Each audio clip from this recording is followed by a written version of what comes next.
ஓம் சாய்ராம். என் அன்பு செல்லமே, என்னுடைய தங்கமே, நல்ல செய்தி என்று சொன்னால் ஓடி வருகிறாய் அல்லவா? உன் வாழ்வில் இந்த விஷயம் நடக்கப் போகிறது, சற்று ஜாக்கிரதையாக இரு என்று சொன்னால் ஏன் வருவதில்லை? அதுதான் நேரம். நீ பயப்படுகிறாய், சாய் ஏதாவது உன்னை சொல்லிவிடுவாரோ என்று. சாய் என்ன சொல்லப் போகிறேன்? உன்னை காப்பாற்றும் வழியைத்தான் உனக்கு காட்டப் போகிறேன். ஆனால் நீ என்ன நினைக்கிறாய்? நான் ஏதாவது உன்னை மாட்டிவிட்டு விடுவேனோ என்று நினைக்கிறாய். நான் அப்படிப்பட்டவன் அல்லவே. உன்னை ஒரு விஷயம் நடப்பதற்கு முன்பு அதிலிருந்து காப்பாற்றுபவன். நான் என்ன சொல்ல வருகிறேன் என்பதை கேட்டால்தானே உன் வாழ்க்கையில் அடுத்தடுத்து என்ன நடக்கப் போகிறது என்பது உனக்கு புரியும். நான் சொல்வதற்கு முன்பே நீயாகவே ஏதாவது ஒன்றை நினைத்து பயந்து கொண்டு இருந்தாயானால் என்னால் என்ன செய்ய முடியும்? வரப்போகும் ஆபத்திலிருந்து உன்னை காப்பாற்றத்தானே ஓடி ஓடி வந்து நான் ஒவ்வொரு விஷயத்தையும் சொல்கிறேன். எனக்கு நீ மதிப்பு கொடுக்கவில்லை என்றால், அதற்கு பிறகு பிரச்சனை வந்தால் என்னிடம் எதற்காக கேட்கிறாய்? அசிரரியான சில வார்த்தைகள் உன் காதில் வந்து விழும் பொழுது அதை நான் நம்ப வேண்டும் அல்லவா? அப்படி நம்பாத பொழுது என்ன தங்கமே செய்ய முடியும்? தங்கமே, உன்னுடைய வாழ்வில் நீ நினைத்தது நடக்கவில்லை என்ற பொழுது கவலைகள் வரும். ஆனால் அதை நினைத்தெல்லாம் உறைந்து அப்படியே இருந்து விடக்கூடாது. நான் ஏற்கனவே உனக்கு இதை சொன்னதுதான். ஆனால் நான் எப்பொழுது ஒன்று சொல்கிறேன். உன்னை நம்ப வைத்து நண்பன் போல் உன்னுடன் இருந்து இப்பொழுது அந்த நண்பனே உன்னை வாழ்க்கையில் மிகப்பெரிய சிக்கலில் மாட்டிவிடப் போகிறான். நண்பன் என்று சொல்லிவிட்டு உன்னுடைய நண்பனிடம் நீ சற்று ஜாக்கிரதையாக இருந்து கொள். நான் யாரென்று காட்டவில்லை என்றால், சாய் யாரென்றே சொல்லவில்லை என்று நீ சொல்லலாம்.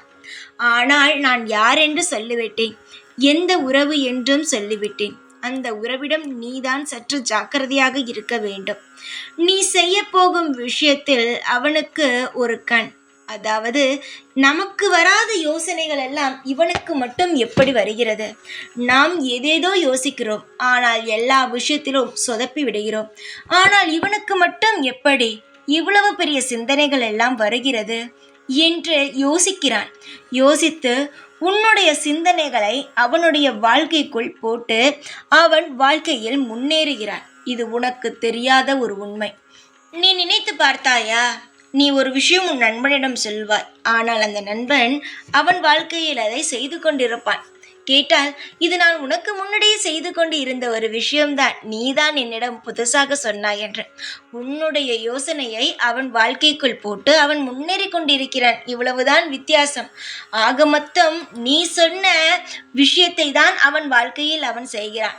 ஒன்று தெரிந்து கொள் தங்குமே, யார் இப்பொழுது நீ இருக்கிறாய், நீ ஒரு விஷயத்தை செய்கிறாய், அதை பார்த்து இன்னொருத்தவன் செய்தால் உன்னால் அந்த வாழ்க்கையில் எந்த ஒரு விஷயத்திலும் தலைக்கு ஏற முடியாது. ஆனால் நீ எதை சொல்கிறாயோ அதை அவன் செய்பவன் நிச்சயமாகவே முன்னேறுவான். அதற்காகத்தான் எப்பொழுதும் சொல்வேன், எந்த ஒரு நல்ல விஷயங்களையும் மற்றவரிடம் பகிராதே. செய்த பிறகு சொல்லலாம், ஆனால் செய்ய போகும் விஷயத்தை வெளியில் சொல்லக்கூடாது. புரிகிறதா? நீ ஒரு விஷயத்தை செய்ய போகிறாய், அதை நண்பன் தானே என்று முன்னாடி சொல்லாதே என்று சொல்கிறேன். நீ எந்த அளவு தெளிவாக ஒவ்வொரு விஷயத்தையும் செய்கிறாயோ அந்த அளவு உன் விஷயம் நிச்சயமாக நல்லதாகவே இருக்கும். காலம் முழுவதும் எதற்காக வெகுளியாக குழந்தைத்தனமாகவே இருக்கிறாய்? எப்போதும் நீ குழந்தை போல் இருந்தது, மற்றவர்களுக்கு உன்னுடைய யோசனையை சொன்னது. நீ எப்படி தெரியுமா? மற்றவனும் வளரட்டும், நம்முடைய நண்பன் தானே, நம்முடைய உறவு தானே, வா நம் சேர்ந்து வளருவோம், வா நம் இருவரும் சேர்ந்து ஒரு வேலையை செய்வோம் என்று நீ என்ன செய்கிறாய் தெரியுமா? எல்லா விஷயத்தையும் வெளியில் சொல்லி நீங்களும் முன்னேறுங்கள், சேர்ந்து முன்னேறுவோம் என்ற எண்ணத்தோடு பழகுகிறாய். ஆனால் அவர்கள் உன்னுடைய யோசனையை பெற்றுக்கொண்டு அவரவர்கள் தனியாக வளர்ந்து கொண்டு இருக்கிறார்கள். கடைசியில் உன்னை ஏமாந்தவனாக மாற்றி விடுகிறார்கள். புரிந்து கொள். எல்லாம் போலியான உறவுகளே. நீ மட்டும் இங்கு நல்லவன போல இருந்து மற்றவர்களுக்கு செய்து என்ன பிரயோஜனம்? உன் குடும்பத்திற்கு நீ உண்மையாக இரு.